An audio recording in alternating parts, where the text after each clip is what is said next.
live at BradGump.com. As you can see here, doing a video tutorial today on the GPS functions of the dual lens dash cam. This will be the last video. I think I've covered just about everything that can be covered. If I haven't, I'll be more than welcome to answer questions. I'm just thinking it's probably time that I stop making videos repeating myself. So real quick, this GPS install, let me show you some pictures of it. This is how it comes in the box. This is the box. So here's the camera itself, so you can compare the box to the camera. It is from Foresight. You can go to get-cam.com. You can see it on their website. It is the GPS tracking antenna for the original Dashcam 2 by Foresight, which is the same as the Kim Komando dual lens Dashcam. Here's top view of the Dashcam itself. This is where the power plugs in, as we all know that. It's audio video out. That's for when you're at home. The GPS plugs into this mini USB port over here. It's not a micro USB port because that's normally found on cell phones and other devices, but this one is a mini USB port and it plugs in there. Also, when it's plugged in, you notice that there's a red and blue light here letting you know that the unit is charging. When the GPS is plugged in, there's another light over here that blinks green. This is the contents of the box and how I found it. Just a quick start guide telling you how to turn on the GPS system. The GPS antenna itself with about 12 foot of cable.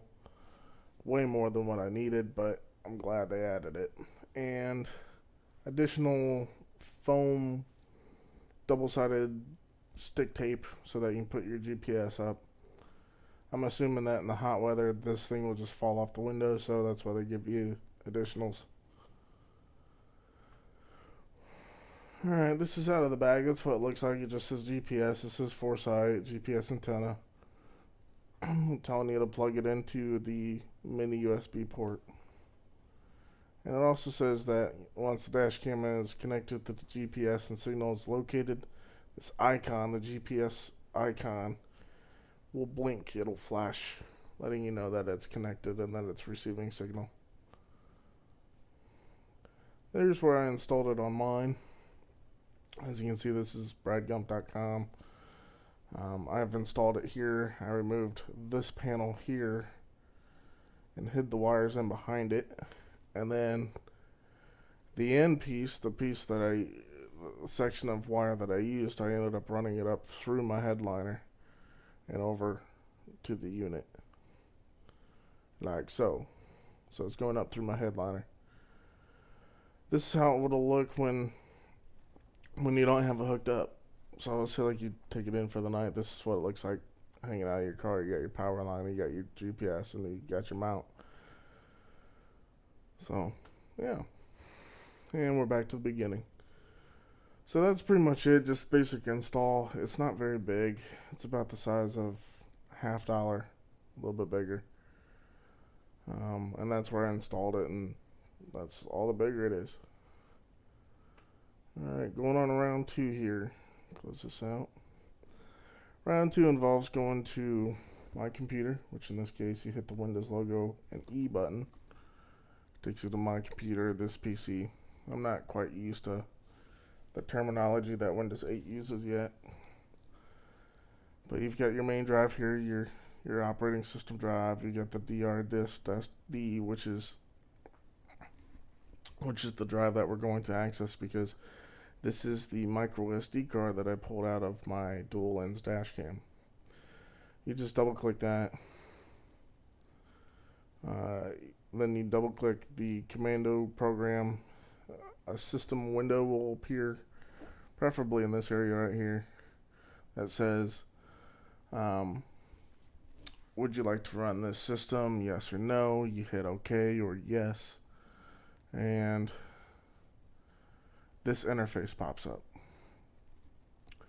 Now I'm only showing you this again, and I know that most of you have probably already seen the software side of this video, but I'm showing it to you for one primary reason, and this is this information up here.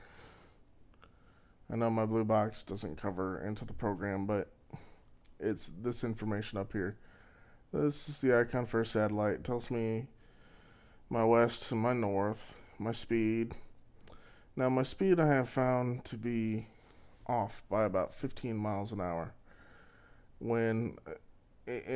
This map will move, this marker will move on the map as you're driving. And there's certain areas where I know where I haven't exceeded 35 miles an hour, and this will tell me I'm doing 50 or 60. So it's not quite dead on, but you know, if you're gonna put this in your car and you have a team driving and you see that this thing says they're doing 50 or 60, it doesn't necessarily mean that they're doing 50 or 60. I'm just not quite sure it's calibrated quite right yet. So I've got this muted because I always leave my microphone on. And a tip to you out there, if you have a dash cam, I kind of laughed at myself today because I was watching some of these before I made this video, and I say some stupid stuff while I'm driving. So heads up if you're recording, because you might say something stupid and you don't necessarily want everyone's hearing that. So that's why I've got it muted, so that you don't hear my stupid remarks.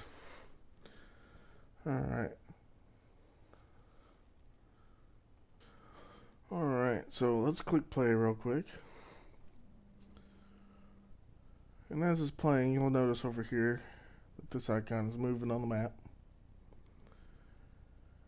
That this right up here is constantly changing, and so is the speed. Let's skip ahead, I'm at a red light. So you'll notice up here that this 85, 1, 440, 142, 144, this is constantly going up. This is always changing. And this little arrow right here is pointing to the east, and that this is moving. So this is recording data. It's recording how fast I'm supposedly going, where I am on the map, at what point in time during the day I am there, and on the date. You know, this is 4/6/2014 at 6:07:34. So it's still good intel, even if the speed is off a little bit. For instance, I know I'm doing 35 here and it says I'm doing 50.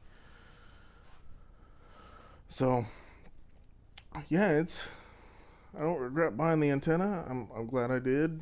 It's still, you know, you never know when you'll need this information. So yeah, that's pretty much it for this one.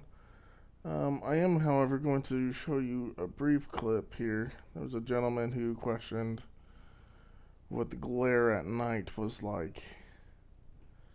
So let's find one where it's dark. It's 3 o'clock. That's 2 o'clock. There's 8. There's midnight. Let's go to midnight. Skip ahead so you can see what the glares look like.